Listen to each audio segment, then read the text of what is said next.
Família, atenção, atenção, a notícia de última hora agora acaba de surgir, uma tremenda confusão lá em Brasília, Brasília em chama, chama todo mundo pra live aí, vaza áudio lá da corte, é isso mesmo, Carmen Lúcia entrega o cara que não pode pentear o cabelo, vem todo mundo pra live, família, rapidinho, joga nos grupos da família, compartilha, vem, a coisa esquentou em Brasília, família, Brasília está pegando fogo, chama em Brasília, chama todo mundo pra live, o cara que não pode pentear o cabelo foi entregue agora por Carmen Lúcia, que vai ao choro. Dino também não entendeu nada, o negócio ficou frenético, agora o jogo virou, eles querem negociar, agora eles estão querendo negociar, apoiam a anistia, viram que foram longe demais, o Trump está prestes a vir para o Brasil, apesar de que tem gente aí que fala que é fake news, que ele não vai vir, eu acredito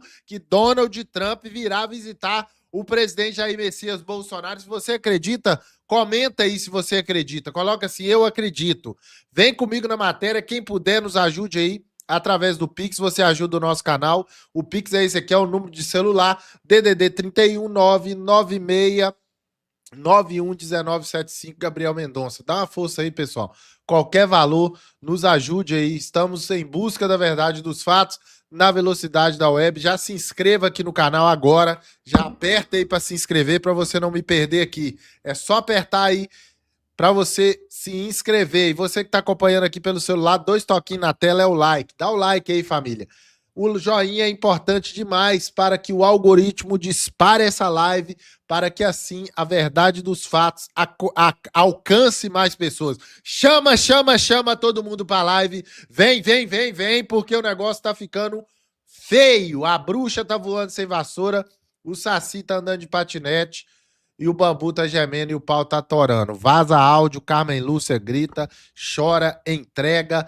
Você destruiu o Supremo, guerra, meu amigo, o negócio tá feio. Vamos ouvir aqui, preste atenção. Bomba nuclear explode no coração do Poder Judiciário brasileiro.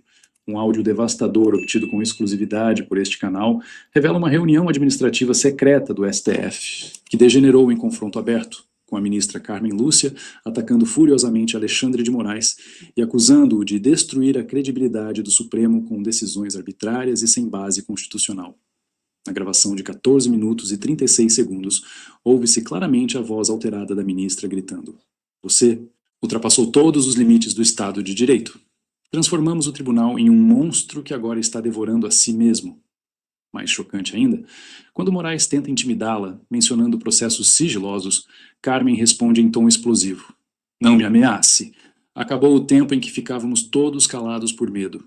Você não percebe que as famílias dos ministros estão sendo destruídas pelas sanções internacionais?"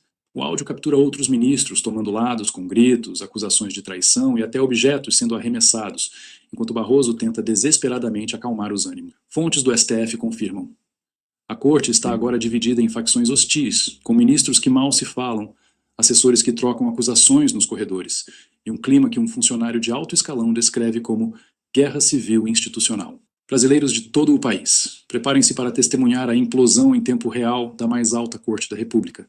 Aqui é Flávio Nascimento, trazendo a vocês em primeira mão a cobertura completa do terremoto que está rachando o STF a partir de seu núcleo. O que testemunhamos hoje não é apenas mais uma divergência entre ministros. É uma ruptura fundamental que expõe as entranhas de um sistema em colapso. De qual cidade você está nos assistindo hoje? E me diga, você já percebeu alguma mudança no comportamento público de Carmen Lúcia e Alexandre de Moraes nas últimas aparições? Os relatos que recebemos descrevem uma tensão palpável entre eles, com trocas de olhares hostis e evitação de contato durante as sessões. Compartilhe sua percepção nos comentários. Você já notou como a grande mídia está em silêncio absoluto sobre esta guerra aberta no coração do judiciário? Percebeu como estão desesperadamente tentando manter a imagem de um STF unido, enquanto por dentro a instituição implode? Sua visão sobre esta conspiração de silêncio é fundamental para a nossa análise coletiva. Este canal só consegue trazer essas análises bombásticas porque patriotas como você nos apoiam. Se puder, considere se tornar um membro para fortalecer nossa independência e capacidade investigativa. E não se esqueça de deixar seu like e se inscrever para acompanhar em primeira mão os desdobramentos desta reviravolta histórica. O que estamos testemunhando hoje é a quebra definitiva da fachada de unidade que o STF tentou manter durante anos, mesmo enquanto acumulava poderes sem precedentes e tomava decisões cada vez mais controversas. Vamos aos fatos que estão sacudindo Brasília neste exato momento. Nossa primeira bomba. Tivemos acesso exclusivo a um áudio de 14 minutos e 36 segundos, que captura integralmente uma reunião administrativa secreta do STF, realizada na última quarta-feira, para discutir imposições internacionais sobre ministros. O que deveria ser uma discussão institucional rapidamente degenerou em um confronto aberto quando o tema das decisões de Alexandre de Moraes foi colocado em pauta. A autenticidade do áudio foi confirmada por 3 peritos forenses independentes, que atestaram com 99,6% de certeza que se trata das vozes dos ministros do STF, sem qualquer sinal de edição ou manipulação. No início da gravação, ouve-se o presidente Barroso tentando estabelecer uma pauta ordenada para discutir estratégias coletivas para lidar com a crescente pressão internacional sobre o tribunal. O tom é inicialmente formal, embora já se perceba uma tensão subjacente nas intervenções de alguns ministros. Segunda bomba.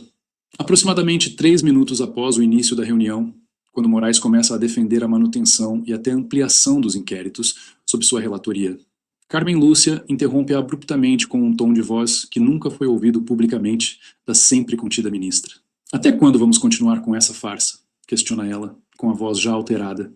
Esses inquéritos sem fim, essas investigações eternas, essas decisões monocráticas que nunca são levadas ao plenário, isso não é justiça. Isso é perseguição política disfarçada de legalidade. Quando Moraes tenta responder, citando ameaças à democracia, que justificariam medidas excepcionais, Carmen Lúcia eleva ainda mais o tom. Que democracia, Alexandre? A democracia que você está defendendo é uma na qual um único juiz pode censurar, prender e perseguir sem qualquer limite ou controle? Isso tem nome e não é democracia. Terceira bomba, e possivelmente a mais explosiva. À medida que a discussão se acalora, Carmen Lúcia faz uma acusação direta e devastadora. Você está destruindo o Supremo Tribunal Federal, destruindo décadas de credibilidade institucional com decisões arbitrárias e sem base constitucional. Transformamos o tribunal em um monstro que agora está devorando a si mesmo. Neste ponto, ouve-se claramente o som de algo sendo batido na mesa, seguido pela voz de Moraes em tom igualmente alterado. Tenha cuidado com suas palavras, ministra. Lembre-se que há processos sigilosos que poderiam ser muito desconfortáveis se viessem à tona. A resposta de Carmen Lúcia é imediata e explosiva. Não me ameace, Alexandre. Acabou o tempo em que ficávamos todos calados por medo. Acabou. Você não percebe que as famílias dos ministros estão sendo destruídas pelas sanções internacionais? Que nossos filhos e netos estão pagando o preço das suas decisões? Quarta bomba. O áudio captura o momento em que outros ministros começam a tomar lados, com o plenário do STF virtualmente dividindo-se em facções. Ouve-se claramente Luiz Fux apoiando enfaticamente Carmen Lúcia, enquanto Flávio Dino defende veementemente as posições de Moraes. Em meio aos gritos cruzados, distingue-se a voz de Gilmar Mendes em tom alarmado. Estamos à beira do abismo institucional. Se este áudio vazar, será o fim do Supremo como o conhecemos. A essa altura, a reunião já está completamente fora de controle. Ouvem-se sons de objetos sendo arremessados, cadeiras sendo arrastadas bruscamente e até o que parece ser uma porta sendo batida com violência. Em meio ao caos, a voz de Barroso tentando restaurar a ordem é completamente ignorada. Um dos momentos mais reveladores ocorre quando, em meio à confusão, ouve-se Carmen Lúcia declarar: "Eu não vou mais participar desta farsa. Não vou mais assinar decisões que sei serem juridicamente indefensáveis só para manter uma falsa unanimidade. Cada um que arque com a responsabilidade histórica de suas próprias decisões." A resposta de Moraes é fulminante. Isso é traição, Carmen. Traição ao tribunal. Traição aos compromissos que assumimos. Ao que ela responde: traição é o que estamos fazendo com a Constituição que juramos defender. Traição é o que estamos fazendo com o povo brasileiro, que confiou a nós a guarda da sua carta maior. O impacto deste áudio vazado já está sendo sentido em todos os níveis do poder em Brasília. Segundo fontes internas do STF, o tribunal entrou em modo de crise total, com ministros cancelando todas as agendas públicas e convocando reuniões emergenciais com suas equipes. O clima é de pânico absoluto, descreveu um funcionário de alto escalão. Imagine uma instituição que baseou toda a sua autoridade na imagem de coesão e unanimidade, de repente exposta em sua divisão mais crua e visceral. É como se o mágico tivesse seus truques revelados no meio do espetáculo. Mais preocupante ainda é o relato de que o STF está agora efetivamente dividido em facções hostis. Ministros que antes almoçavam juntos agora mal se cumprimentam nos corredores, revelou nossa fonte. Assessores de gabinetes diferentes trocam acusações e insinuações. Há reuniões paralelas acontecendo, estratégias sendo traçadas separadamente. É uma verdadeira guerra civil institucional. Particularmente afetada estaria a relação entre Carmen Lúcia e Alexandre de Moraes, antes considerados aliados próximos em votações cruciais. Eles não se falam mais diretamente, confirmou uma fonte próxima. Qualquer comunicação necessária é feita através de assessores. O rompimento é total e, pelo que parece no áudio, irreversível. E aí, no Palácio do Planalto, a notícia da divisão aberta no STF está sendo recebida com extrema preocupação. Fontes próximas ao presidente revelam que Lula convocou uma reunião emergencial com ministros da área jurídica e política para avaliar o impacto desta crise sem precedentes. O governo está em estado de alerta máximo, confidenciou um assessor presidencial. Pessoal, tem um monte de militonto aí mandando 13 centavos de Pix. Vamos calar a boca desses militontos aí. Você pode mandar 10 reais aí no Pix, só pra gente calar a boca desses militontos, quem puder aí. Dá essa força para nós aí. Vamos continuar aqui. A narrativa de um judiciário forte e unido, capaz de garantir a estabilidade institucional, desmoronou de uma hora para outra. É um cenário que ninguém no Planalto havia previsto ou para o qual estava preparado. Mais alarmante ainda é o relato de que o governo já considera a possibilidade de que outros áudios de reuniões do STF possam vazar nos próximos dias. Há um temor real de que isto seja apenas o começo, revelou nossa fonte. Se mais gravações como esta vierem a público, expondo as entranhas do processo decisório do Supremo, o dano à credibilidade institucional será irreparável. Ou, no Congresso Nacional, a notícia do racha no STF está sendo recebida como uma oportunidade histórica. Parlamentares que há anos tentam implementar limites ao poder do Supremo veem na divisão interna da Corte a chance perfeita para avançar com propostas antes consideradas inviáveis. É o momento que muitos esperavam, comentou reservadamente um senador. Com o Supremo dividido contra si mesmo, finalmente temos condições de aprovar reformas que restabeleçam o equilíbrio entre os poderes. A narrativa de um tribunal unido em defesa da Constituição caiu por terra. Fontes do Legislativo confirmam que uma PEC, estabelecendo mandatos fixos para ministros do STF e limitando decisões monocráticas, que estava engavetada há meses, já está sendo preparada para votação acelerada, aproveitando o momento de fragilidade da Corte. Para Carmen Lúcia, pessoalmente, este confronto aberto representa uma ruptura dramática com sua própria trajetória no STF. Conhecida por sua discrição e capacidade de construir consensos, a ministra sempre evitou embates públicos, preferindo trabalhar nos bastidores para influenciar decisões colegiadas. O que vemos neste áudio é uma Carmen Lúcia completamente diferente daquela que o público conhece, analisou um jurista que acompanha há anos a atuação da ministra. É como se algo tivesse finalmente se rompido dentro dela, como se ela tivesse chegado à conclusão de que o silêncio e a moderação já não são mais opções viáveis diante do que considera abusos inaceitáveis. Nos bastidores, comenta-se que o estopim para esta mudança radical teria sido o impacto das sanções internacionais sobre familiares de ministros, especialmente após relatos de que filhos e netos de membros da corte estariam enfrentando dificuldades práticas significativas, desde o cancelamento de cartões de crédito até a impossibilidade de continuar estudos no exterior. Foi o ponto de ruptura, confidenciou uma pessoa próxima à ministra. Quando ela viu que pessoas completamente inocentes, crianças inclusive, estavam sofrendo as consequências de decisões judiciais controversas, algo mudou fundamentalmente em sua avaliação sobre o rumo que o tribunal vinha tomando. Esta crise expõe de forma dramática as contradições de um modelo institucional que se consolidou no Brasil nas últimas décadas. Um judiciário, e especialmente um STF, que gradualmente assumiu poderes cada vez mais amplos, posicionando-se como árbitro final não apenas de questões constitucionais, mas de praticamente todos os aspectos da vida política e social do país. O que estamos vendo é o colapso inevitável desse modelo, observou um cientista político. Um sistema que concentra tanto poder em tão poucas mãos, sem mecanismos efetivos de controle externo, está destinado a implodir a partir de suas próprias tensões internas.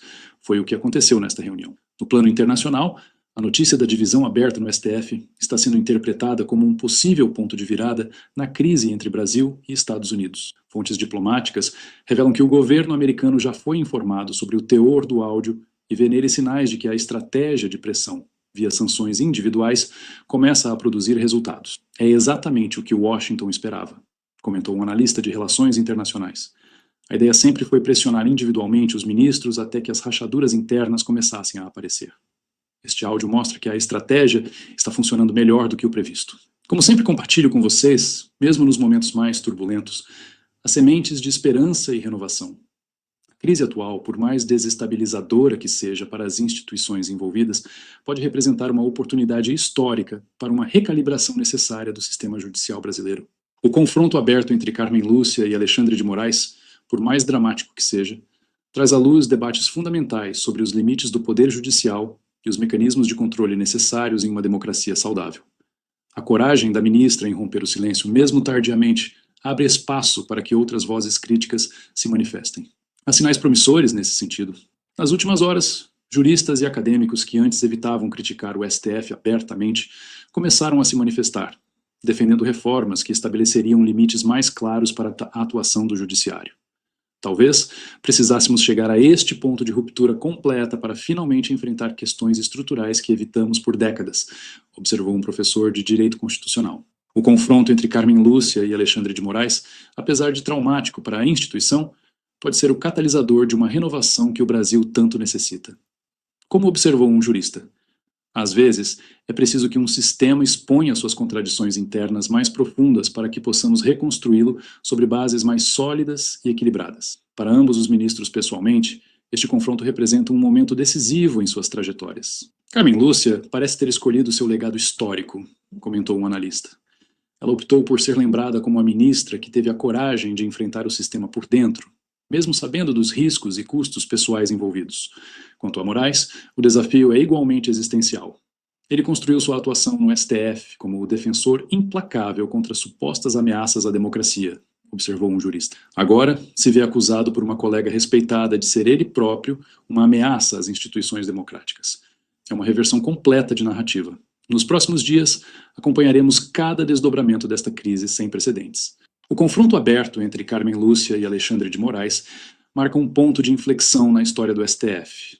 Um momento que, apesar de todos os traumas envolvidos, pode abrir caminho para um judiciário mais equilibrado, transparente e verdadeiramente comprometido com princípios constitucionais. Você está acompanhando Flávio Nascimento, em uma edição especial das Crônicas do Brasil. Não se esqueça de deixar seu comentário. Você acredita que outros ministros seguirão o exemplo de Carmen Lúcia e romperão publicamente com Moraes? Esta divisão no STF finalmente abrirá caminho para as reformas que limitem o poder da Corte? Inscreva-se, ative o sininho e faça parte dessa rede de brasileiros comprometidos com a verdade e com o futuro da nossa nação. E se ainda não é membro do nosso canal, considere se tornar um agora para fortalecer nossa independência e capacidade de trazer sempre análises aprofundadas que outros não mostram. Família, preste atenção. Tem um monte de militonto na live aí, mas é um monte mesmo. Eu não sei como é que surge tanto militonto assim. Manda um pix pra mim aqui de 13 centavos. Eu não tô aqui pedindo esmola, não. Vão dar um tapa, vão dar uma surra na cara desses militontos que estão mandando 13 centavos aqui pra apoiar o nosso trabalho. Manda 10 reais aí e coloca assim: tô fechado com o Capitão Bolsonaro. Militonto demais, família, na live. Você tá doido? Vamos continuar ouvindo aqui. Enquanto você dá o like aí, manda 10 reais aí no Pix para nos ajudar. Vamos ouvir. Desastre diplomático sem precedentes abala a República. Em viagem oficial a Paris para um simpósio jurídico internacional, a ministra Carmen Lúcia cometeu o que diplomatas já chamam de o maior erro não forçado da história judicial brasileira, revelando inadvertidamente detalhes explosivos sobre conversas privadas entre Lula, Moraes e membros do governo americano. Fontes presentes no evento confirmam. Durante um jantar com juristas estrangeiros, após algumas taças de vinho, a ministra baixou a guarda e falou por quase 40 minutos sobre o que chamou de acordos nos bastidores e negociações secretas, envolvendo o destino de processos sensíveis no STF, incluindo detalhes sobre interferência direta do Palácio do Planalto em decisões judiciais. O pior, entre os presentes estava um professor americano com ligações diretas com a administração Trump, que registrou toda a conversa e já encaminhou o material ao Departamento de Estado. Em áudio obtido com exclusividade por este canal, ouve-se Carmen Lúcia admitindo que certas decisões são tomadas por telefone antes mesmo das sessões e que Moraes consulta o Planalto antes de cada movimento importante. O Itamaraty está em estado de pânico absoluto, com o ministro das Relações Exteriores cancelando todos os compromissos para tentar conter os danos, enquanto o Planalto mobiliza uma força-tarefa de crise para lidar com o que um assessor presidencial descreve como uma bomba nuclear diplomática prestes a explodir. Brasileiros de todo o país, preparem-se para o que pode ser o maior escândalo institucional da história recente. Aqui é Flávio Nascimento, trazendo a vocês em primeira mão a cobertura completa do erro monumental que está redesenhando as relações de poder no Brasil e no mundo. O que testemunhamos hoje não é apenas mais uma gafe diplomática. É a exposição acidental das entranhas do poder por uma das figuras que deveria guardá-las com mais zelo. De qual cidade você está nos assistindo hoje? E me diga, você já percebeu alguma movimentação incomum envolvendo o Itamaraty ou o STF nas últimas 48 horas? Os relatos que recebemos descrevem um estado de pânico generalizado em Brasília, com reuniões emergenciais acontecendo simultaneamente no Palácio do Planalto, no Supremo e no Ministério das Relações Exteriores. Compartilhe sua percepção nos comentários. Você já notou como a grande mídia está em silêncio sepulcral sobre o que aconteceu em Paris? Percebeu como estão desesperadamente tentando abafar o que pode ser o maior vazamento de informações sensíveis da história judicial brasileira? Sua visão sobre esta conspiração de silêncio é fundamental para a nossa análise coletiva.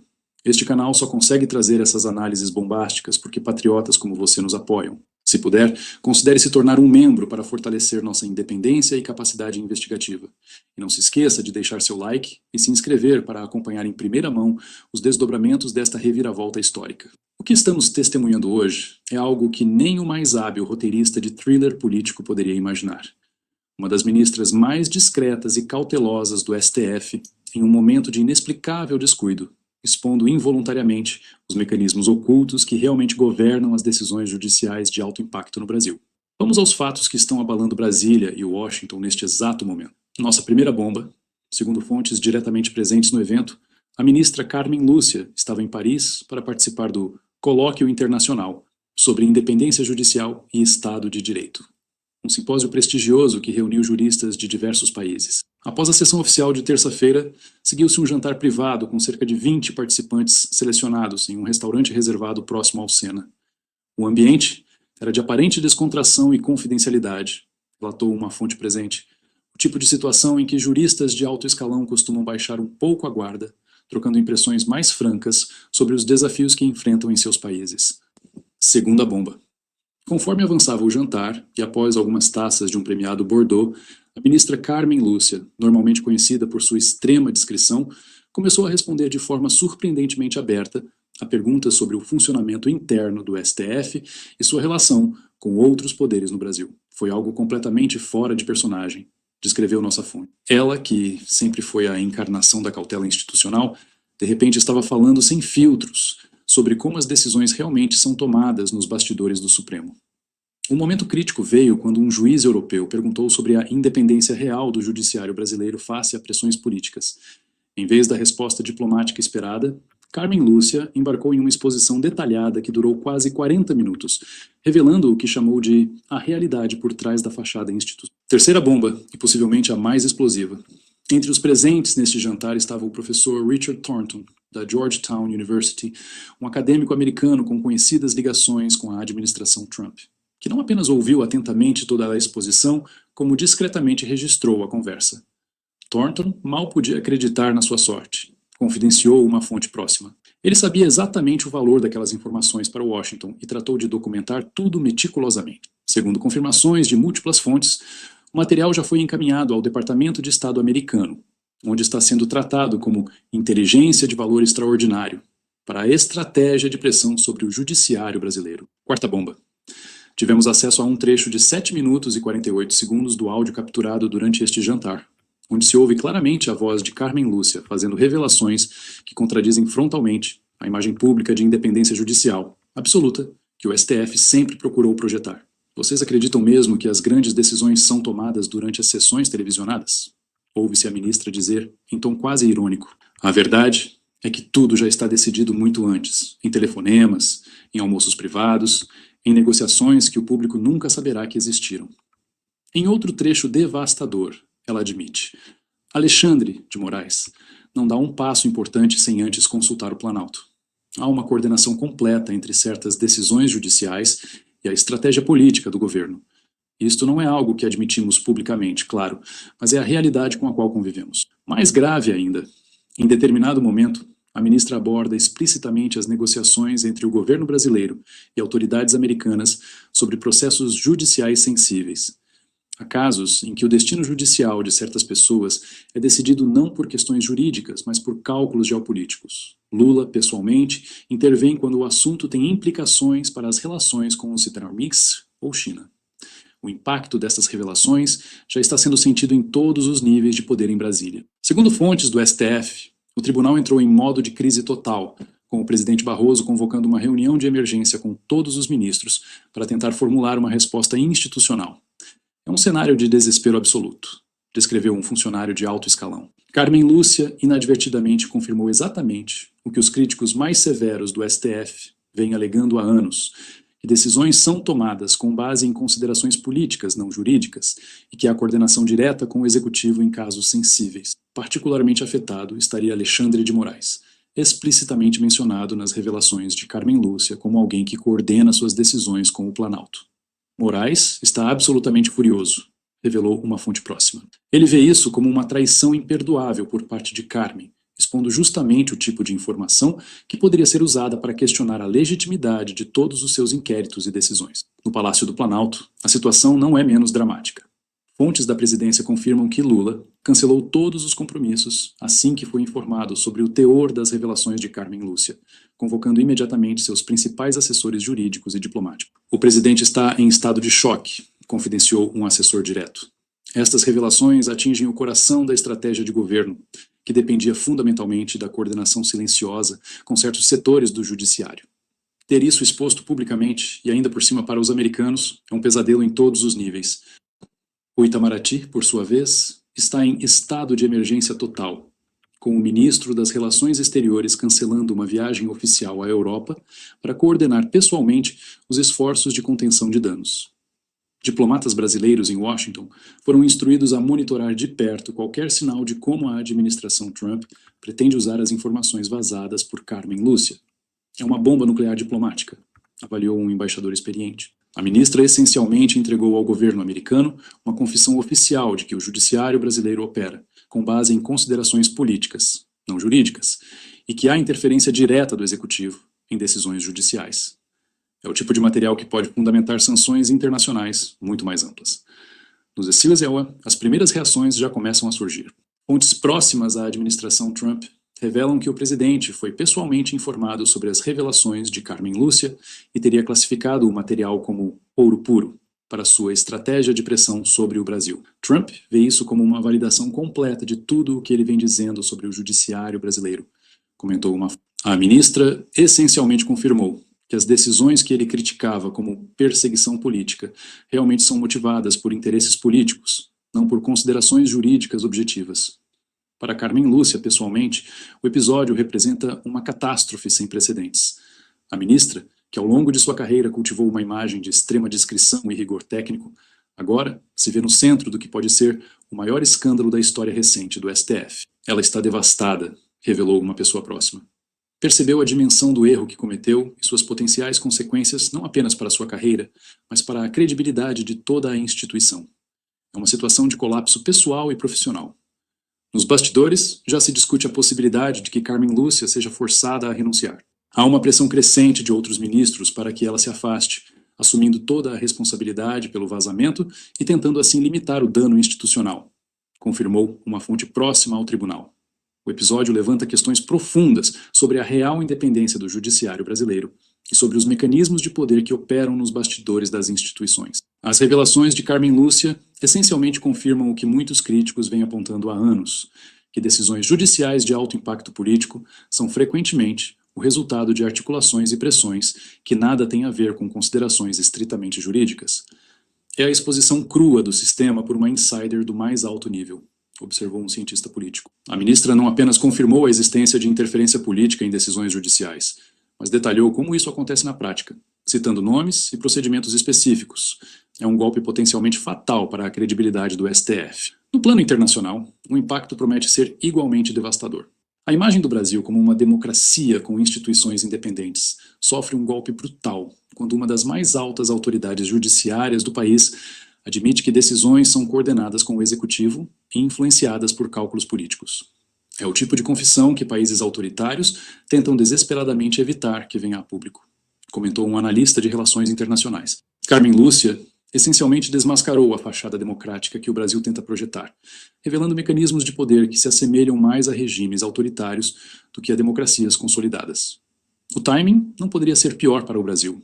Há menos de uma semana da 8ª Assembleia Geral da ONU, o O país enfrentará a comunidade internacional com suas instituições desmoralizadas, pela confissão acidental de uma de suas mais altas autoridades judiciais. É um cenário diplomático catastrófico, avaliou um especialista.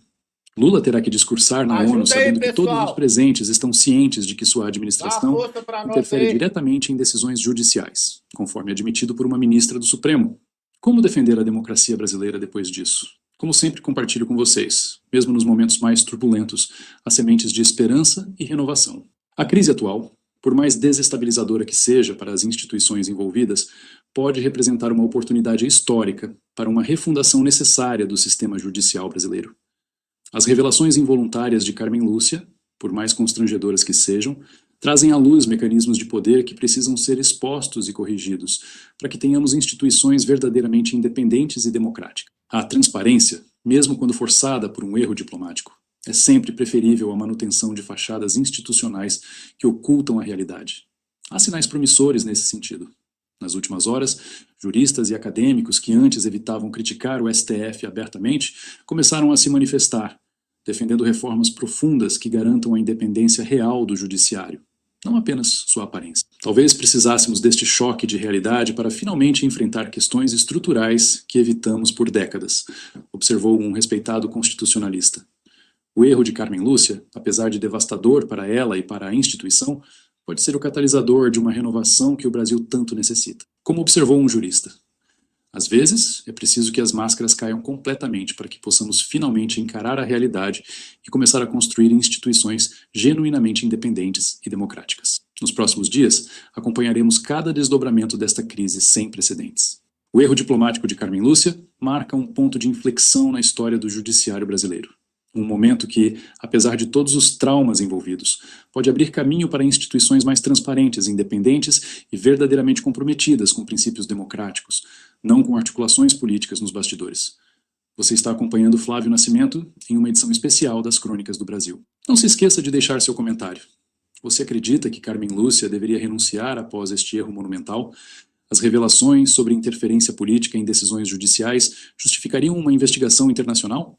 Inscreva-se, ative o sininho e faça parte dessa rede de brasileiros comprometidos com a verdade e com o futuro da nossa nação. E se ainda não é membro do nosso canal, considere se tornar um agora para fortalecer nossa independência e capacidade de trazer sempre análises aprofundadas que outros não mostram. Família, tem mexida não, tem militonto demais na live aí, você tá doido, a gente tá aqui em busca da verdade dos fatos, na velocidade da web, um monte de militonte mandando pix de R$1, 13 centavos, R$1,13. Eu não tô pedindo esmola aqui não, pessoal, é só pra direita. Só pra você que confia e acredita no nosso trabalho aqui, ó. Um monte de militonte aí mandando pix aí de 1 centavo, 13 centavos. Não tem ninguém aqui, repito. Nós não estamos aqui pedindo esmola. Se você puder ajudar o nosso trabalho, beleza. Não pode, eu entendo. Muito bem. Mas a live hoje aí, misericórdia, tá amarrotada de militante. Desculpa eu falar, vou ter que ser franco. Vamos continuar ouvindo aqui, porque o chicote tá estralando, o bambu tá gemendo. Fontes americanas voltaram a colocar o Foro de São Paulo na mesa, e isso respinga direto em Brasília. Hoje ficou claro para Washington que há uma articulação envolvendo o governo e aliados regionais. E é por isso que os Estados Unidos entraram no jogo. E se um dia sumirem com esse canal, você ainda vai poder me encontrar. O link do canal do WhatsApp tá no primeiro comentário fixado. É gratuito, anônimo, e você vai ser o primeiro a saber de tudo. Lá eu te mostro tudo o que eles escondem. Eu me chamo Walter Leão, analista político internacional. Começa agora mais um análise geopolítico aqui no canal Povo Brasileiro em Alerta. Existe uma guerra silenciosa sendo travada pelo controle do Brasil. E não é uma guerra convencional. É uma guerra de narrativas, de corrupção de instituições e de terror urbano. Mas o que estamos vendo nas ruas do Rio de Janeiro é apenas a ponta do iceberg. A verdadeira história envolve uma estratégia de dominação continental que a elite de Washington observou com horror quando foi implementada em outras nações. E agora, os Estados Unidos da América estão reavaliando sua postura histórica de não intervenção, enquanto o narcoterrorismo, financiado por potências estrangeiras, ameaça tomar conta da maior nação da América do Sul. O que está acontecendo no Brasil não fica no Brasil. E uma consequência histórica está sendo preparada. Uma consequência que vai além de simples sanções e entra na esfera da segurança nacional hemisférica, pois o que está em jogo é o futuro do Ocidente. A coragem do governador Cláudio Castro em ordenar a transferência imediata de 7 chefes do Comando Vermelho, incluindo o temido Marcola, para presídios federais de segurança máxima, é um ato de desafio direto não apenas ao crime, mas ao sistema que o protege. Enquanto o governo Lula, através de seus ministros da Justiça, demonstra uma omissão que beira a cumplicidade, relativizando o crime e focando em desarmar o cidadão de bem, Castro age. Ele não está apenas limpando as ruas, ele está cortando as cabeças da serpente, quebrando a cadeia de comando que só existe por causa da frouxidão deliberada do sistema federal. Esses homens não são criminosos comuns, como a narrativa do governo Lula tenta fazer crer. Castro foi taxativo e cirúrgico ao redefinir o inimigo.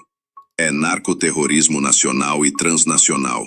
O Rio de Janeiro, sob sua liderança, se recusa a ser o playground do crime, mesmo que para isso precise agir em aparente insubordinação patriótica contra um governo federal que parece ter escolhido o lado errado da história. Esta transferência é mais do que uma medida de segurança. É um checkmate tático. Ela visa quebrar a cadeia de comando, sufocar a comunicação e impedir que esses generais do mal continuem a ordenar massacres e a controlar vastos territórios de dentro de celas coniventes, que mais parecem escritórios do crime. É uma demonstração de força e inteligência que expõe a fraqueza e a falta de vontade do governo federal, que parece mais preocupado em proteger seus aliados ideológicos do Foro de São Paulo do que em proteger o cidadão. A ação de Castro é o que o povo espera: coragem, decisão e tolerância zero com aqueles que declararam guerra à sociedade. Mas quem realmente são esses narcoterroristas? Eles não são uma criação espontânea. O Comando Vermelho e o PCC são, na prática, os braços armados do Foro de São Paulo. A estratégia é clara e foi desenhada há décadas: usar o narcotráfico para financiar a revolução. Exatamente como o regime de Maduro faz na Venezuela. A droga que mata nossos jovens e financia o terror nas favelas é a mesma que enche os cofres dos aliados do Foro. É uma aliança profana. A Venezuela serve como o narco-estado modelo, o laboratório do Foro, enquanto a China oferece a infraestrutura tecnológica de vigilância e financeira para lavar o dinheiro, e a Rússia provê a cobertura diplomática na ONU e o treinamento de contra-inteligência para proteger os líderes. O governo Lula não combate esse esquema porque ele é parte fundamental da engrenagem do Foro de São Paulo. O narcotráfico é o motor financeiro da revolução. O que Cláudio Castro fez foi perturbar um pilar financeiro da Revolução Socialista na América Latina. Eles não são apenas traficantes, são soldados de uma causa que visa destruir o Brasil por dentro. Esta ação corajosa no Rio de Janeiro não passou despercebida. Fontes de alto escalão dentro do Pentágono confirmaram que o Comando Sul dos Estados Unidos da América, Southcom, está monitorando ativamente a infraestrutura transnacional do Comando Vermelho. A investigação não é sobre tráfico de drogas, é sobre segurança nacional. O Pentágono está tratando o CV e o PCC como organizações terroristas proxy, agindo em nome de interesses da China e da Rússia. A inteligência americana está mapeando as rotas financeiras que ligam o Foro de São Paulo, o regime de Maduro e bancos estatais chineses que facilitam a lavagem de dinheiro. Trump, o atual presidente dos Estados Unidos, foi informado sobre como essa rede de narcoterrorismo ameaça a estabilidade regional. A consequência que está sendo preparada é chocante. O Departamento de Estado, sob pressão do Pentágono, está finalizando um pedido para designar o Comando Vermelho e o PCC como organizações terroristas estrangeiras, FTOs. Essa designação seria um terremoto. Ela permitiria aos Estados Unidos da América sancionar não apenas os criminosos, mas qualquer político, banco ou membro do governo Lula ou do judiciário que for pego dando apoio material ou financeiro a essas facções. Isso inclui sanções secundárias a bancos brasileiros que mantenham relações com o governo, caso este não haja. Seria o fim do jogo para muitos em Brasília. Vamos falar sobre o próximo assunto. A batalha contra o narcoterrorismo exige soluções que estão à altura do desafio. E quando um governador propõe uma ideia que ataca a raiz do problema, é porque a situação chegou ao limite. A sugestão de construir um secote brasileiro no meio da floresta amazônica não é apenas uma ideia genial. É uma necessidade estratégica. Mas por que lá? O que os Estados Unidos da América aprenderam em décadas de guerra assimétrica é que você deve controlar os santuários do inimigo. A Amazônia, hoje, é um santuário para o crime. Um território sem lei protegido por ONGs financiadas por interesses estrangeiros e pela própria omissão do governo Lula. A proposta de isolar líderes de facção em um local de onde a fuga é impossível não é apenas sobre punição. É sobre retomar a soberania de um território que está sendo entregue ao inimigo. E Washington observa atentamente quem realmente deseja controlar aquela região estratégica, se são os patriotas ou os aliados da China. A proposta do governador Romeu Zema é a resposta que o Brasil decente implorava. Chega de moleza. É a lógica de Bukele, em El Salvador, que o judiciário brasileiro e o governo Lula tanto odeiam, porque funciona. Chega de líderes do PCC e Comando Vermelho, comandando seus exércitos de dentro de presídios que mais parecem resorts. Zema entende a lógica da guerra. Para ter paz nas ruas, é preciso quebrar a espinha dorsal do comando inimigo. Um presídio de segurança máxima, no meio da selva, com acesso apenas aéreo e guarnecido pelas Forças Armadas. É o isolamento total. Como o próprio governador disse, é um lugar adequado para quem mata 10, 20, 30 pessoas como se mata uma barata. Se o bandido tentar fugir, a selva fará o serviço que o judiciário muitas vezes impede. Esta é a diferença entre a gestão eficiente e a ideologia falida do governo Lula, que prefere soltar criminosos a construir presídios. Zema não está apenas propondo uma prisão. Ele está propondo a restauração da ordem e uma vingança justa para as vítimas desses assassinos. O povo aplaude porque está farto de ver o crime compensar. A genialidade da proposta de Zema vai além da segurança. Ela ataca o coração logístico do Foro de São Paulo. Por que a Amazônia? Porque a Amazônia é o quartel-general da aliança entre o Foro, o narcotráfico e seus patrocinadores internacionais.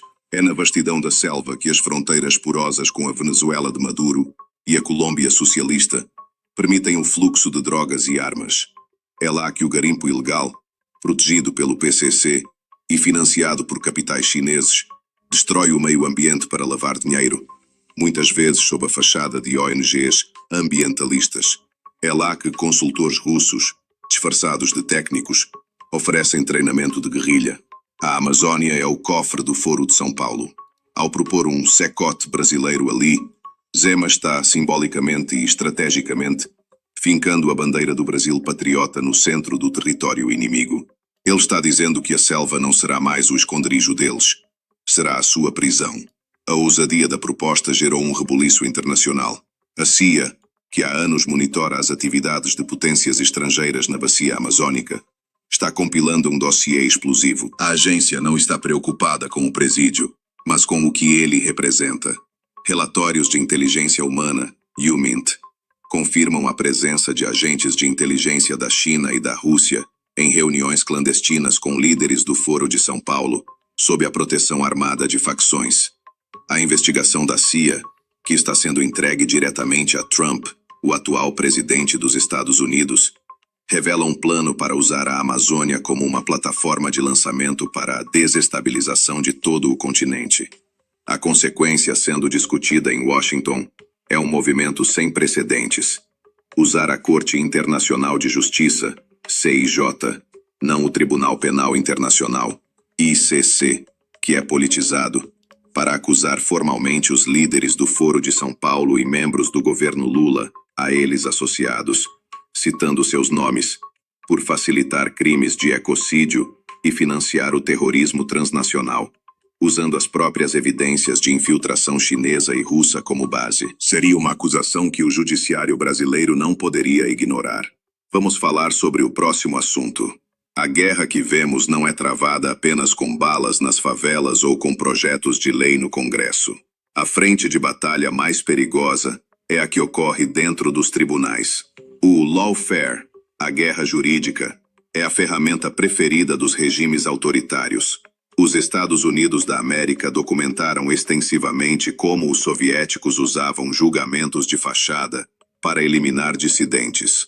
Agora, essa mesma tática, aperfeiçoada por regimes totalitários, está sendo aplicada em plena luz do dia no Brasil.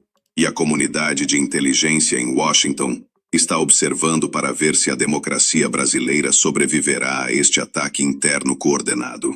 O que aconteceu na Suprema Corte Brasileira é um escândalo que deveria chocar o mundo. Um advogado de defesa de um coronel, um patriota acusado injustamente de golpe de Estado, foi forçado a uma situação humilhante e absurda para provar que seu cliente estava em casa, em seu próprio aniversário, e não em uma reunião golpista. O advogado teve que recorrer a fotos do celular da esposa e da irmã do réu. Pensem na loucura disso. O judiciário exige uma foto do dia do aniversário como prova, enquanto o celular do próprio réu, que contém o laudo pericial técnico provando sua inocência e localização, está apreendido e ignorado pelo próprio delegado e pela acusação. Isso não é busca pela verdade. Isso é a exigência de uma prova diabólica. É a inversão completa do ônus da prova. É o sistema usando seu poder absoluto para esmagar um indivíduo, não para julgá-lo, mas para usá-lo como exemplo. O objetivo é humilhar o militar, quebrar o espírito de corpo das Forças Armadas, mostrar que nem mesmo um coronel está a salvo. A defesa desabafou, indignada, questionando a quebra de sigilo da família e a caça às bruxas.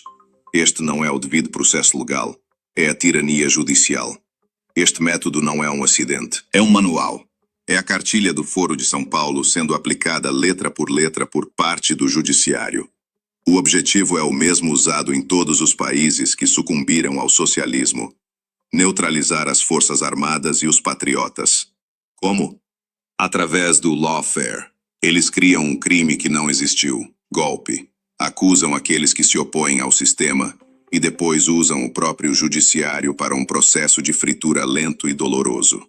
Onde parte do judiciário aprendeu essas táticas, elas são importadas diretamente de seus mestres. Família, o negócio tá ficando degradante, a situação está ficando feia. Colabore aí com o nosso trabalho através do Pix aí, família. Eu nunca vi um dia igual esse. Tem um monte de militonta aí, tanto aqui quanto no outro canal aí, né? Mandando Pix de 13 centavos. De novo, eu não tô pedindo esmola aqui não, pessoal. Se você puder ajudar aí, né? Natal tá chegando aí, colabore com o nosso trabalho aí. E também vai lá pro nosso outro canal, só você clicar aqui, ó. É o BBR News, você vai clicar aqui, você será direcionado para lá agora. Veja esse vídeo aqui que é sobre a besta do apocalipse. É importante também você assistir esse vídeo aí. Vamos ficar de olho aí e nós voltamos a qualquer momento. Um abraço.